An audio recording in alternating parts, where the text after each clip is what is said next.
அல்ஹம்துலில்லாஹி நஹ்மதுஹு வ நஸ்தஈனுஹு வ நஸ்தக்ஃபிருஹு வ நஊது பில்லாஹி மின் ஷுரூரி அன்ஃபுஸினா வ மின் ஸய்யிஆத்தி அமாலினா மை யஹ்திஹில்லாஹு ஃபலா முضில்ல லஹு வ மை யுضلில்ஹு ஃபலா ஹாதிய லஹு வ அஷ்ஹது அன் லா இலாஹ இல்லல்லாஹு வஹ்தஹு லா ஷரீக லஹு வ அஷ்ஹது அன்ன முஹம்மதன் அப்துஹு வ ரசூலுஹு அம்மா பஅத்.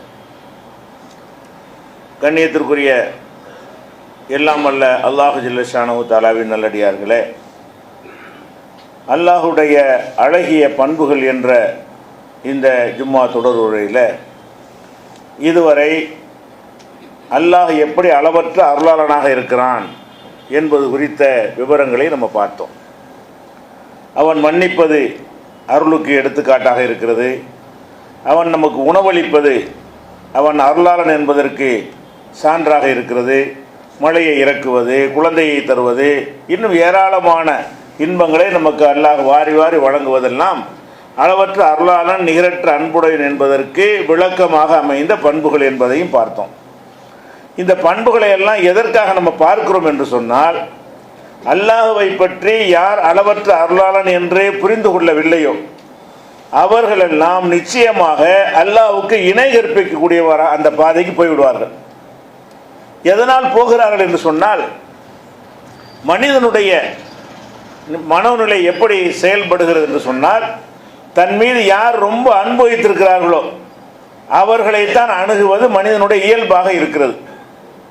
ஒரு குடும்பத்தில் ஒரு மகனுக்கு தாயும் தந்தையும் இருக்கிறார்கள் என்று சொன்னால், தன்னுடைய தேவையை தாயிடத்தில் அவனால் கேட்க முடிகிறது. குழந்தையாக இருக்கும்போது விவரம் தெரியாமல் இருக்கும் பொழுது விட்டு விடலாம், ரெண்டு பேர்ட்டையும் கேட்கும். குழந்தை வளர்ந்து ஒரு இளைஞனாக ஆகக்கூடிய நேரத்தில் தனக்கு ஒரு காரியம் சாதிக்க வேண்டுமாக இருந்தால் அவன் தந்தையை அணுகுவதை விட தாயை அணுகுகிறான். ஏன் அணுகிறான் என்று கேட்டால், தாய் நம்ம மேல ரொம்ப, தந்தையுடைய பொருளாதாரத்தில் தான் தாய் அதை செய்ய போகிறாள் பெரும்பாலும். இருந்தால் கூட எனக்கு ஒரு பைக்கு வேண்டும் என்று சொன்னால் தாயிடத்தில் சொல்லி அந்த காரியத்தை அவன் சாதித்துக் கொள்கிறான். தகப்பனிடத்தில் சொன்னால் கிடைக்காது என்று அவன் நினைக்கிறான். ஏன் அப்படி நினைக்கிறான்? தாய் வைத்திருக்கிற அன்பு அவனுக்கு அதிகமாக தெரிகிறது. தகப்பன் வைத்திருக்கிற அன்பு இருந்தாலும் அவனுக்கு குறைவாக தெரிகிறது. அவர் தாயை போல அனுசரித்து அந்த மகனிடத்தில் நடக்க மாட்டார். இப்படி நம்ம உலகத்தில் பார்க்கிறோம். இதே மாதிரியான நிலைமையில் தான் அல்லாஹ்வுக்கு இணை கற்பிக்கக்கூடியவர்கள் அந்த வாதத்தை வைக்கிறார்கள். எப்படி வாதம் வைக்கிறார்கள்?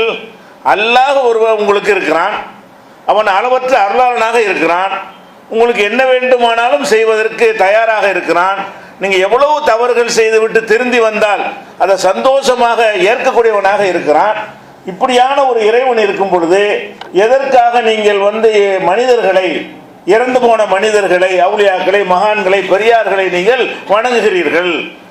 அவரிடத்தில் ஏன் நீங்கள் பிரார்த்தனை செய்கிறீர்கள் என்று கேட்டால் இந்த பதில் அப்படியே சொல்கிறார்கள். எந்த பதில்? நம்ம ஒரு தாயிடத்தில் எது கேட்கிறோம்? தாயை வைத்து தந்தை இடத்துல நம்ம காரியம் சாதிப்பது இல்லையா?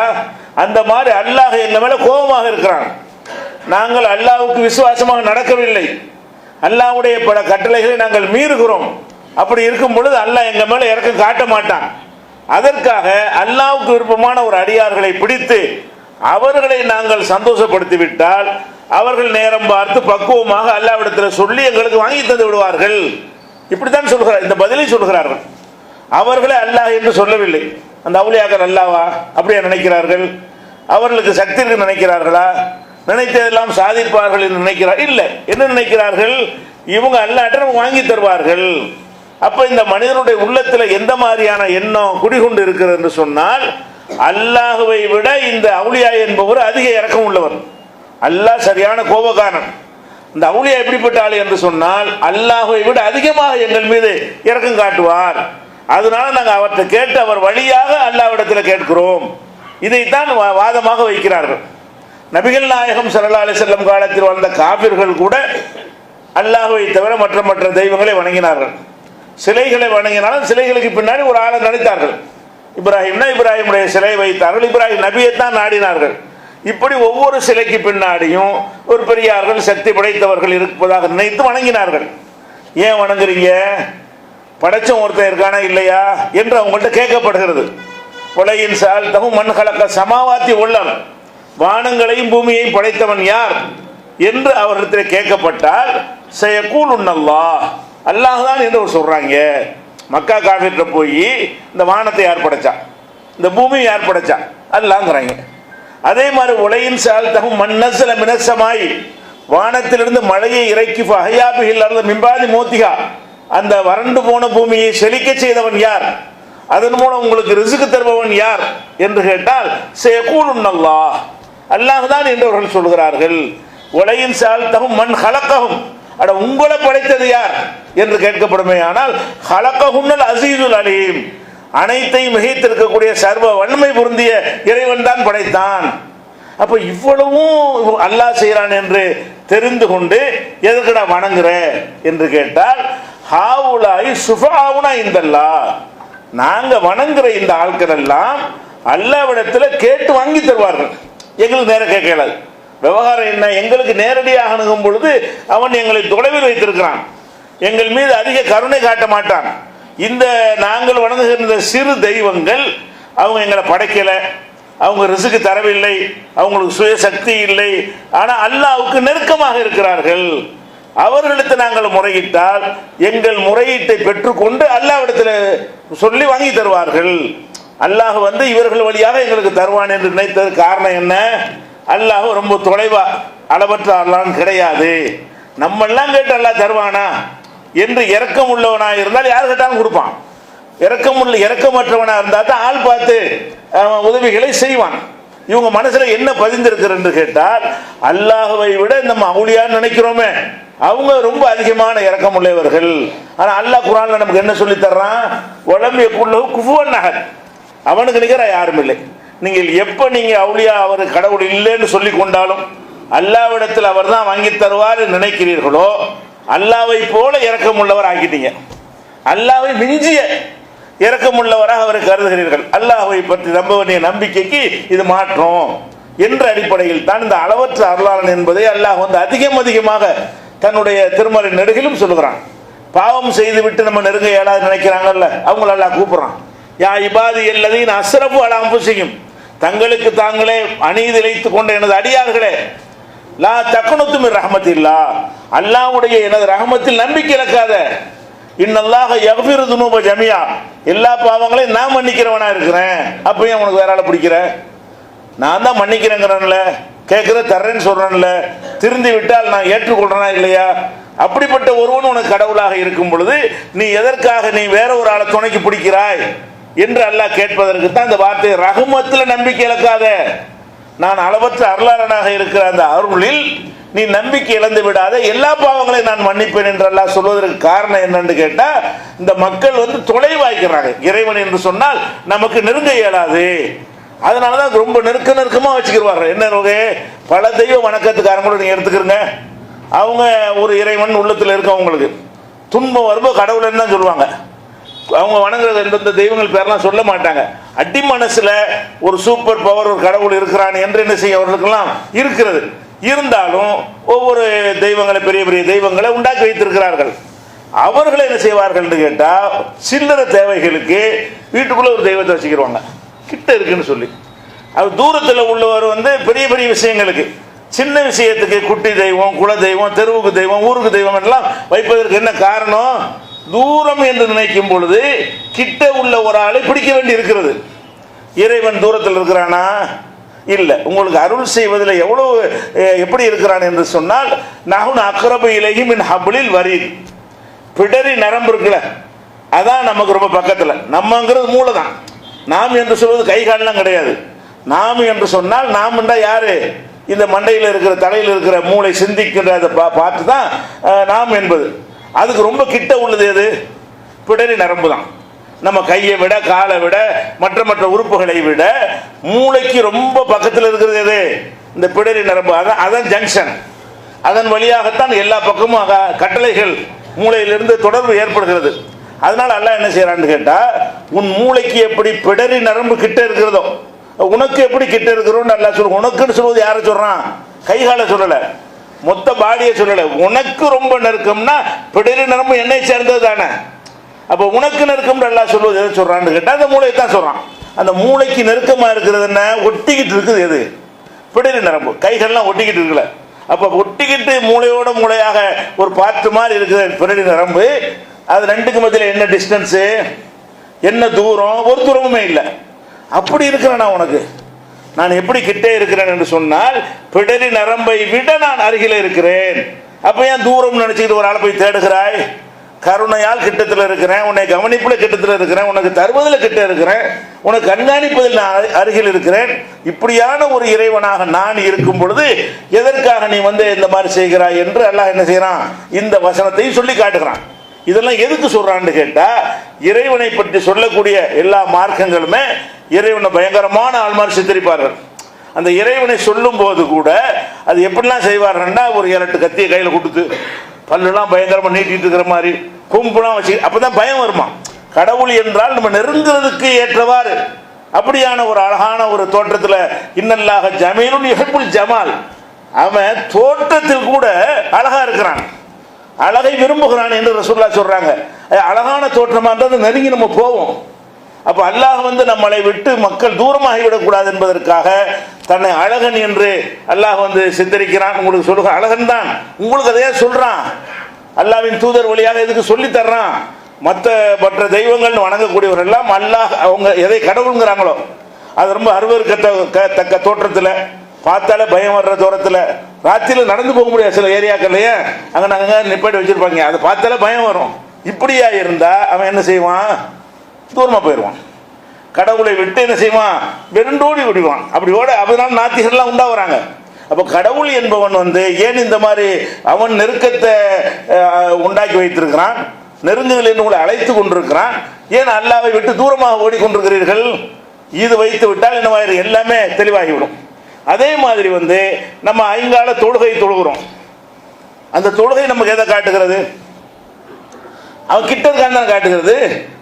அல்லாஹ் வணங்குறோம், அல்லாஹ் நமக்கு நிற்கவா செய்கிறான், பார்க்கவா செய்கிறோம்? இல்லை. ஆனால் என்ன செய்கிறோம்? இறைவா உன்னையே வணங்குகிறோம், ஈயாக்க நாற்பது உன்னையே வணங்குகிறோம், உன்னிடமே உதவி தொழுகிறோம்னு பேசுறாத எவ்வளவு நெருக்கத்தில் இருப்பதாக அல்லாஹ் நமக்கு சொல்லி தருகிறான். நீங்க அல்லாஹ் ரொம்ப தூரமா இருக்கிற மாதிரி நினைத்து கொண்டு நீங்கள் போகிறீர்கள், நெருக்கமாகத்தான் இருக்கிறான். இதையெல்லாம் விளக்குவதற்காகத்தான் அல்லாஹ்வுடைய அந்த அழகிய பண்பு கொண்டு ஒன்னா அந்த பண்புகளை சொல்ல சொல்ல நமக்கு என்ன வரும்? அல்லாஹ்வின் பக்கம் நெருக்க வறுமை வருதா? அந்த வறுமை நேரத்தில் யார்கிட்டயாவது குணம் கிடைக்குமே நினைப்போம். அந்த வறுமை நேரத்தில் அவன் தான் ரிஸ்க் தர்றவன் அப்படிங்கிற நம்பிக்கை ஆழமா பதிந்தால் முதல்ல அங்க படிசனை போடுவோம். இறைவா நீ தான் தர வேண்டும், நீ தான் மனிதர்கள் வழியாக தருவதாக இருந்தாலும் அந்த மனிதனுடைய உள்ளத்தில் அந்த எண்ணத்தை உண்டாக்குவது நீயா தான் இருப்பாய். வியாபாரத்தின் மூலமாக நீ தருவதாக இருந்தாலும் அந்த வியாபாரத்தில் இருக்கிற லாபத்தை பெற வைப்பது நீதான் என்கிற ஒரு நம்பிக்கை வந்துவிடும் என்று சொன்னால் அப்ப அல்லாஹ் வேற நாட மாட்டோம், வேற யாரையும் தேடி போக மாட்டோம். குழந்தை இல்லையா? குழந்தை இல்லாட்டி குழந்தைய தர்ற அவன் தானே.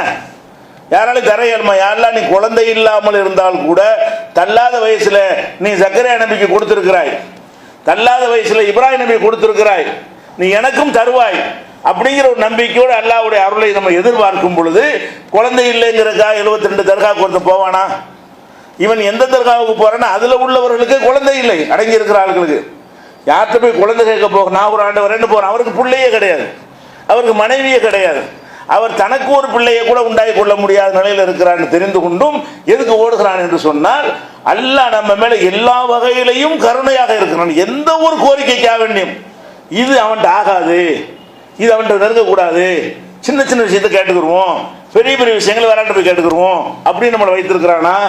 இல்லை. எவ்வளவு வேண்டுமானாலும் கேள், எந்த அளவுக்கு வேண்டுமானாலும் கேள், நம்ப முடியாத கூட அல்லாட்ட கேட்கணும். எப்படி அளவு அல்லாஹ் நம்பிக்கை வைக்க வேண்டும் என்று சொன்னால் நம்பவே முடியாது. மூசா அலைஹிஸ்ஸலாத்துடைய சம்பவத்தை பாருங்க. அவர்கள் ஃபிரௌன்ட்ட பிரச்சாரம் பண்றாங்க. அவன் அந்த மக்களை ரொம்ப சொல்லனாத துன்பத்திற்கு உள்ளாக்குகிறான்.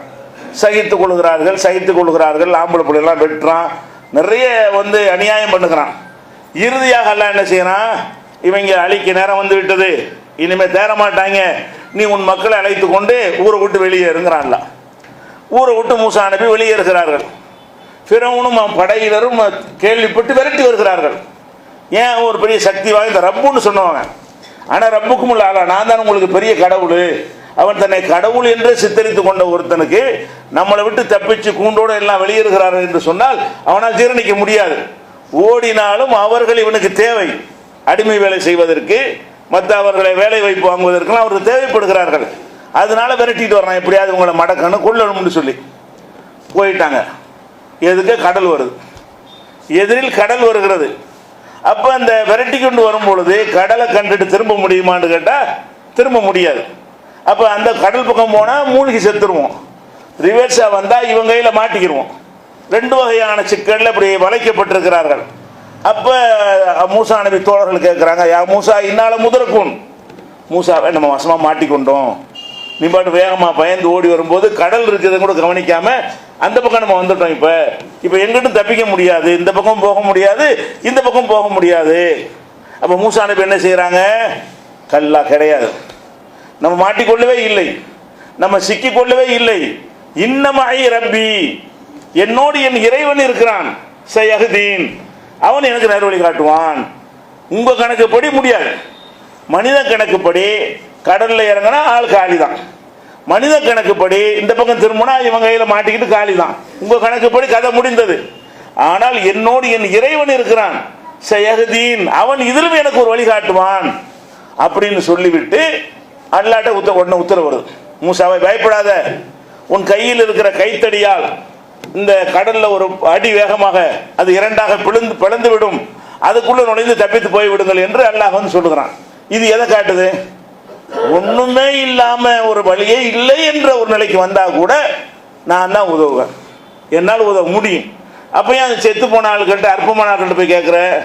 உன்னை மாதிரி படைக்கப்பட்டவர்கள், உன்னை மாதிரி சாப்பிடக்கூடியவர்கள், உன்னை மாதிரியே தூங்கக்கூடியவர்கள், உன்னை மாதிரி இந்த உலக ஆசாபாசம் உள்ளவர்கள், உன்னை மாதிரியே ஒரு நாள் செத்து போனவர்கள், எதுக்கு அவங்கள்ட்ட போய் கேட்கிற? நான் வந்து ஒரு உத்தரவில் எதையும் செய்ய வல்லவனா இருக்கிறேன் என்பதற்காக அல்லாஹ் என்ன செய்யறான்? அந்த ஒரு கடலை பிளந்து, இது பெரிய அருள் தானே, பெரிய ரஹமத்து தானே, இப்படியான ஒன்றை யாரும் செய்வான்னு எதிர்பார்க்க முடியாது தானே, அதையும் அல்லாஹ் செய்வான்.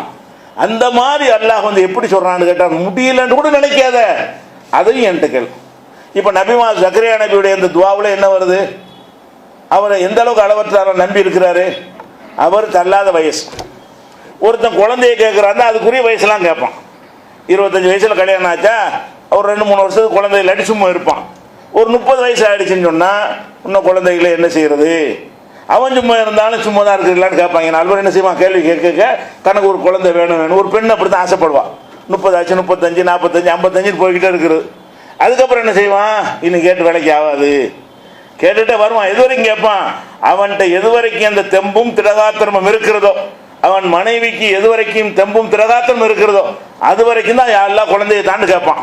அதுக்கப்புறம் எல்லாம் தளர்ந்து போயிடும், ஒண்ணுமே அவனுக்கு எந்த நாட்டமற்றவனா போயிடுவான். அந்த நேரத்தில் போய் நம்ம யாரா கேட்போமா? யாரா இறைவா எனக்கு ஒரு குழந்தையை தான் கேட்போமா? கேட்க மாட்டோம். ஆனா ஜக்கரியா நபி என்ன கேட்கிறாருன்னு கேட்டா, ரப்பி, அது குழந்தை கேட்டு கேட்டு பாக்குறாரு, தரல, அல்லாஹ் தரல. வயசுக்கு மேல வயசு ஏறி போச்சு. எந்த அளவுக்கு வந்து விட்டாரு? இனிமே நமக்கு குழந்தைய பிறக்க வாய்ப்பு இல்லை. என் மனைவியும் அந்த மாதிரியான தகுதியெல்லாம் இழந்து விட்டால், குழந்தை பெறுவதற்கு இந்த மாதவிடா இந்த கர்ப்பப்பையெல்லாம் கரெக்டா இருக்க வேண்டும், அந்த பருவத்தை எல்லாம் தாண்டி விட்டார். அப்ப என்ன முடிவுக்கு வரணும்? இல்லைன்னு முடிவுக்கு வரணும். அவர் வரல. ரப்பி இன்னி வகனல் அலுமி மின்னி, யாரெல்லாம் என்னுடைய எலும்புகள் எல்லாம் பலவீனம் ஆயிடுச்சு. எலும்பு ஸ்ட்ராங்கா இருந்தா தான் ஒரு குழந்தையை ஒருத்தனுக்கு பெற முடியும். எலும்பு பலவீனமாகிவிட்டது. வஷ்தால ரசு ஷைபா, தலை முழுசு வெள்ள விளையாண்டு நரைத்து போய்விட்டது. வம்ராத்தி ஆக்கிரோன், என் மனைவி வேறு பிள்ளை பெற தகுதியற்றவளாக இருக்கிறாள், இருந்தாலும் எனக்கு ஒரு குழந்தையை கொடுக்குறாரு. சொல்லிவிட்டு எனக்கு குழந்தை வர வாய்ப்பு கிடையாது, என் மனைவிக்கு அந்த சக்தி கிடையாது, இருந்தாலும் நான் உன்ட்டு துவா செய்வதில் துர்பாக்கியசாலி ஆக மாட்டேன் என்று கேட்டுவிட்டு, ரப்பி ஹப்லி மினஸ் சாலிஹீன், அல்லாஹ் எனக்கு ஒரு நல்ல ஒரு பிள்ளையை கொடு என்று ஒரு துவா செய்கிறார். அல்லாஹ் வந்து இந்த நேரத்தில் கருணை காட்டினானா இல்லையா? எதுக்கு அல்லாஹ் தூரமாக்குறீங்க? அல்லாஹ் வந்து முடியவே முடியாதுன்னு நீங்க நினைக்கக்கூடிய நேரத்திலும் செய்வான். நமக்கு வேற வழியே இல்லை நீங்க நினைக்கிறீங்களா? அப்பவும் அல்லாஹ் இது வழியே இல்லாத விஷயம் தானே. இந்த மாதிரி நேரத்தில் யாரும் நம்ம கேட்போமா? எத்தனை பேர் குழந்தை இல்லாத இருப்பீங்க? 85 வயசுல உட்காந்து யாராவது கேட்பீங்களா? 85 வயசுலயாவது குழந்தையாவது கிடைக்கிறதாவது இப்படின்னு நம்ம எடுத்துக்கொண்டு போய் விடுவோம். அல்லாஹ் எப்படிப்பட்ட அருளாளர் என்று சொன்னால், நீ கேட்ட அப்பவும் தருமே. முடியாது, மருத்துவர்கள் முடியாதுன்னு சொல்லுவான், உன் கணக்கில் அது முடியாது என்று இருக்கும். எப்படி மூசா நபிக்கு கடலை பிளந்து என் குதிரத்தை கொண்டு அவரை காப்பாற்றினேனோ அதே மாதிரி உனக்கும் தருவேன் என்று காட்டத்தானே இந்த சம்பவத்தை சொல்றான். எதுக்காக இந்த சம்பவத்தை கதைக்கு அல்ல சொல்றான்? நபிமாருடைய வரலாறை சொல்லி காட்டுகிறான் என்று சொன்னால், நீ இதே மாதிரி நம்பிக்கை வைத்தால் உனக்கும் தருவேன். நம்ம காலத்தில் தந்திருக்கிறான். எந்த அளவுக்கு தந்திருக்கிறான்? அதாவது மாதவிடாய் அற்று போன ஒரு 85 வயசு கிழவி இப்போ குழந்தை பெற்றான்னு பேப்பரில் வருது ஒரு மாதத்துக்கு முன்னாடி. அது எப்படி அவன் அண்ணா கொடுப்பான்? மனிதனுடைய கணக்கு இல்லாட்டாலும் அதை மீறி கொண்டு அது மூசா நபிக்கு உள்ளது, ஜக்கரியா நபிக்கு உள்ளதுன்னு சொல்ல முடியுமா? நம்ம கண் முன்னாடி வாழ்கிற காலத்திலும் அல்லாஹ் நாடியவர்களுக்கு கொடுக்கத்தான் செய்கிறான். அப்போ அல்லாஹ் இந்த மாதிரி நம்ம அல்லாஹ் அளவற்ற எந்த ஒரு கட்டத்திலும் அவன் தருவதற்கு சக்தி உள்ளவன். இதுல நம்ம நம்பிக்கை வச்சோம் என்று சொன்னால் கண்டிப்பா அல்லாஹ்வுடைய அருள் இருக்கு. இப்ப நம்ம ஒரு சிக்கல்ல, இந்த நாட்டில் நம்ம ஒரு சிக்கல்ல மாட்டி கொண்டிருக்கிறோம். என்ன சிக்கல்?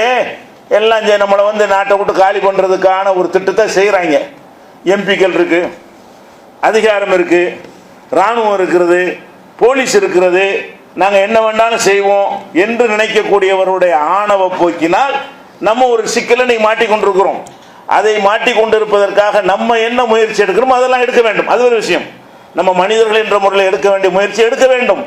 அதோட அல்லாஹ்விடத்தில் நம்ம கை ஏந்தினால் நம்ம நினைக்கிறோம் எப்படி எப்படி ஜெயிக்கிறது நினைக்கிறோம். நம்ம எப்படி வெல்ல முடியும்னு நினைக்கிறோம். இவங்க அழிச்சு விட்டா விரட்டி விட்டா என்ன செய்ய நினைக்கிறோம்? முடியாது. நீங்கள் அல்லாஹ் நம்பிக்கை வைத்து பிரார்த்தனை அழுத்தமாக நிச்சயமாக இறைவாணி செய்வாய். மூசா நபிக்கு செய்தது போல எங்களுக்கு செய்வாய். ஜக்கரியா நபிக்கு உதவுனது போல எங்களுக்கு உதவுவாய். இப்ராஹிம் நபி நெருப்பு குண்டத்தில் தூக்கி எரியும் பொழுது அவரை எப்படி நீ காப்பாற்றினாயோ அது மாதிரி காப்பாற்றுவாய் என்ற நம்பிக்கையோடு நாம பிரார்த்தனையும் செய்ய வேண்டும், முயற்சியும் செய்ய வேண்டும், உழைப்பு செய்ய வேண்டும், அறிவை கொண்டு செய்ய வேண்டிய எல்லா நடவடிக்கைகளும் எடுக்க வேண்டும். அதோட அதையும் தாண்டியவன் வென்று விடுவானா என்றால் அல்லாஹ்ட்ட பாரத்தை போடுங்க. அல்லாஹ்வை நம்பி துவா செய்யணும், ஃபார்மாலிட்டி துவா செய்யக்கூடாது. நம்ம உள்ளத்தில் இதெல்லாம் வரணும். இறைவன் நம்ம எல்லாம் ஏமாத்துறோம்.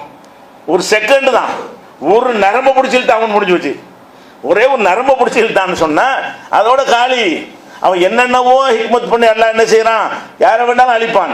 அதனால இவர்கள் ஆன்மீக பலம் நம்ம இடத்துல இருக்கும் என்று சொன்னால், நிஜமான இறை நம்பிக்கை இருக்கும் என்று சொன்னால், நம்முடைய பிரார்த்தனை தூய்மையானதாக இருக்கும் என்று சொன்னால், அல்லாஹ்வை அளவற்ற அருளாளன் என்று நம்பி அவன் அருள் செய்ய தீர்வான், அவனுக்கு மேலே எவனும் கிடையாது என்று நம்பி நம்முடைய துவாக்கள் இருக்குமாக இருந்தால் இவர்கள்லாம் தூளாகி விடுவார்கள். ஒரு பயமும் கிடையாது. அதுக்காண்டி துவா செஞ்சுட்டு ஒன்று வேலை செய்யாமல் இருக்கக்கூடாது. செய்ய வேண்டிய வேலைகளை கரெக்டாக செய்து கொண்டு அல்லாஹ்விடத்தில் மனுஷனை துவா செய்தோமே ஆனால் அப்போ அல்லாஹ் நமக்கு அருள் செய்வான். அருள் செய்ய எவ்வளவு பெரிய சக்தியாக இருந்தாலும் நமக்கு முன்னாடி மிரண்டு போகிற அளவுக்கு ஆக்கி விடுவான். ரசூல் ஸல்லல்லாஹு அலைஹி சொல்றாங்க, நுசிர்து பிர்ரோபி மசீரத்த ஷஹரின். ரசூல்லா ஊர்ல பிரச்சாரம் பண்ணி விரட்டி விடப்பட்டாங்க. மதீனாவுக்கு போயிட்டாங்க. ஒரு ஊர்ல தான் அவங்களுடைய ஒரு ராஜ்யம் இருக்கிறது. அப்ப சொல்றாங்க ரசூல் ஸல்லல்லாஹு அலைஹி வஸல்லம், அல்லாஹ் எனக்கு எப்படி உதவி செய்திருக்கிறான் என்று கேட்டால், என் பெயரை கேட்டால் ஒரு மாத தொலைவில் உள்ளவர்களுக்கு அல்லாஹ் பயத்தை போடுறான். முகமது வர்றான்னு ஆடுறாங்க. இவர் பெரிய சர்வசக்தி கிடையாது. பாரசீக பெரிய சாம்ராஜ்யம் இருக்கு அந்த காலத்துல. அந்த காலத்து இத்தாலி ரோம் சாம்ராஜ்யம் இருந்தது. அவங்கெல்லாம் பெரிய பெரிய வல்லரசுகளாக இருந்தாங்க. ஹெர்குலிஸ், கிஸ்ரா, கைசர் போன்ற பெரிய வல்லரசுகள்லாம் அந்த சுத்தி உலகம் பூரா இருந்தாங்க. இவர் ஒரு முசாஃபிர், குடிசையில் இருக்கிற ஒரு முசாஃபிரா இருக்கிறாரு. வயசு 55-60 வயசு உள்ளவராக இருக்கிறாரு. பெரிய படைபலமோ இராணுவங்களோ பீரங்கிகளோ கத்திகளோ கப்படாக்களோ ஒண்ணுமே இல்லை. ஆனால் முகம்மது கிளம்பி விட்டார் என்று சொன்னால் அப்படியே முகமது வர்றாருன்னு பயந்து அல்லாஹ் என்ன செய்யறான்னு கேட்டா ஒரு மாத தொலைவுக்கு பயம் வரும். இங்கேருந்து கிளம்பிட்டாருன்னா ஒரு மாசம்னா எவ்வளவு? அந்த காலத்து ஒட்டக பயணத்தை எடுத்துக்கணும், பல கிலோமீட்டர். இங்கே கிளம்புனா அங்க பயம் வருது. இப்படி அல்லாஹ் எனக்கு உதவி செய்திருக்கிறான் சொல்றான். நுசிர்து பிர்ரோபி மசீரத்த ஷஹரின். ஒரு மாத காலத்துக்கு எதிரிகளுக்கு ஒரு மாத தொலைவில் உள்ள எதிரிகளுக்கு அச்சத்தை போட்டு அல்லாஹ் எனக்கு உதவி செய்கிறான். அப்ப இவருக்காக உள்ள சக்தி கிடையாது. அது அப்படி ஏற்படுத்துறான் அல்லாஹ். ஒண்ணுமே இல்லை. சோதனை பண்ணி பார்த்தா ஆயுதமும் ஒண்ணுமே இருக்காது. அவங்கள்ட்ட இருக்கிற ஆயுதங்களோட கம்பேர் பண்ணா இவற்றுக்கு எதுவுமே இருக்காது. ஆனால் அண்ணா என்ன செய்யறான்? அடே வர்றாரா, இவர் வந்தா பெரிய டேஞ்சர், அப்படி பயப்படுற அளவுக்கு அல்லாஹ் அந்த ஒரு அச்சத்தை தூக்கி போட்டு வைத்திருக்கிறான். அதனால் நம்ம என்ன விளங்க வேண்டும் என்று கேட்டால், நம்மை மிஞ்சிய ஒரு சக்தி இருக்கிறது. நம்ம நினைக்கிறோம் மனித கணக்கை கொண்டே தளர்ந்து விடக்கூடாது. தளர்ந்தா நம்ம ஈமானுக்கு என்ன அர்த்தம்? தளர்ந்து முடிஞ்சு வச்சு அவ்வளவுதாங்க, நம்ம கதை முடிஞ்சு வச்சுங்க அப்படின்னு வந்தால் நம்ம அல்லாஹ்வை நம்பினதுக்கு என்ன மீனிங்? என்ன? இன்னைக்கு உலகத்துல நம்ம தான் முஸ்லீம் ஜாஸ்தியா இருக்கிற நாடு. மற்ற 55 நாடு 75 நாடு சேர்த்தா கூட இந்த அளவுக்கு வராது. உலகத்தில் இஸ்லாமிய நாடு 55 இருக்கு, 65 இருக்குமா? என்ன 55? ஒரு நாட்டில் 1 லட்சம் பேர், ஒரு நாட்டில் 30 லட்சம் பேர், ஒரு நாட்டில் 40 லட்சம் பேர். இதுதான் நாடு. 55 நாடுன்னா என்னது? கோயத்து ஒரு ஊர் தான், அது ஒரு பெரிய நாடு இருக்கிறோம். என்ன எத்தனை லட்சம் பேர்? கோடிக்கணக்கு இருக்கிறானா? 25-30 கோடி. உலகத்தில் இருக்கிற எந்த நாட்டு அத்தனை முஸ்லீம் நாட்டை சேர்த்தா கூட அதோட கூட. இவ்வளோ பெரிய முஸ்லீம்கள் வாழக்கூடிய இந்த நாட்டில் வந்து நம்மளை ஒன்றும் இல்லாத செந்திலால விட்டுருவானா? அந்த இஸ்லாத்துங்க ஒன்றா சேர்த்த இறைவன் நம்மளை பாதுகாக்க மாட்டானா? யாரை கொண்டு இங்கே வந்துச்சு இஸ்லாமு? ரசூலுல்லாஹ் வந்தாங்களா? சஹாபாக்கள் வந்தாங்களா? இல்லை. அவன் ஒன்றாந்து சேர்க்கிறான். ஆட்சி அதிகாரம் இருக்கும்போது இந்த இஸ்லாம் பரவுனுச்சா? இல்லை, இப்போதான் பரவுது. அப்போ அல்லாஹ் ரப்புல் ஆலமீன் அவன் கொண்டாந்து இந்த மார்க்கத்தை சேர்த்திருக்கிறான், நமக்கு சரியான பாதையை தந்திருக்கிறான் என்று சொன்னால் நம்மளை அவன் காப்பாற்றுவானா? காப்பாற்ற மாட்டானா? நம்ம நம்பணும். நாம ஏற்றுக்கிற இந்த கொள்கை நம்மளை காப்பாற்றும். நாம ஏற்றுக்கிற இந்த இறைவன் நம்மளை காப்பாற்றுவான். அதை மிஞ்சி எந்த தீய சக்தியாலும் ஒன்றும் செய்ய முடியாது. இது வந்தால் நமக்கு எந்த கலக்கமும் கிடையாது. கலங்கி போய் நிறைய பேர் என்ன செய்யல, சாப்பிட முடியல, தூங்க முடியல. நம்ம சகோதரர்கள் ஏன் அப்படிதான் வருது? தெருவில் இப்பட என்ன செய்யறது? அகதி முகமில் அடைச்சிருவானே, இந்த பக்கம் பொண்டாட்டி, அந்த பக்கம் புள்ள, அண்ணனுக்கு ஒரு பக்கம், தம்பி ஒரு பக்கம், என்ன ஆகும்? அதான் நடக்கும். இவங்க திட்டானதுதான்.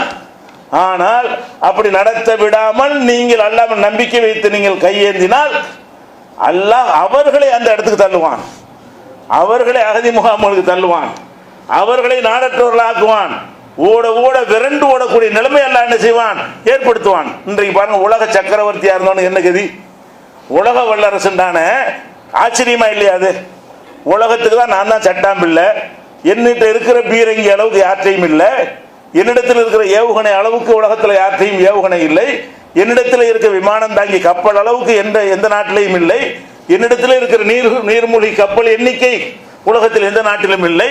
அப்ப இவ்வளவு ராடார்களும் ரவீன வசதிகளும் என்னிடத்தில் உலகத்தின் நம்பர் 1 அமெரிக்கா. நம்பர் 1 நான் தான் சொல்லிட்டு இருந்தானா? எல்லா நாட்டிலையும் மூக்கு நுழைச்சிக்கிட்டு அங்கங்க கடலில் கப்பலை நிப்பாட்டி வச்சுக்கிட்டு உலகத்தை எல்லாம் பயங்காட்டி கொண்டு வளமான பாதைகள்லாம் சுருட்டி கொண்டு இருக்கிறான். உலகம் என்ன கணக்கு பண்ணிச்சு? இவனை மிஞ்சி ஒன்றும் செய்ய முடியாது, இவனை எதிர்த்து ஒன்றும் செய்ய முடியாது. இதான யதார்த்தம். இன்னைக்கு வந்து ஈரான் வந்து 14வது இடத்துல இருக்குங்கிறாங்க அவங்க கணக்கு, ராணுவ நிபுணர்கள் கணக்கு பண்ணி. இப்போ ராணுவ பலத்தை எடுத்துக்கொண்டால் ஃபர்ஸ்ட் அமெரிக்காண்டா, 2வது இடத்துல ஈரான் இல்லை, 14வது இடத்தில் தான் இருக்கிறது.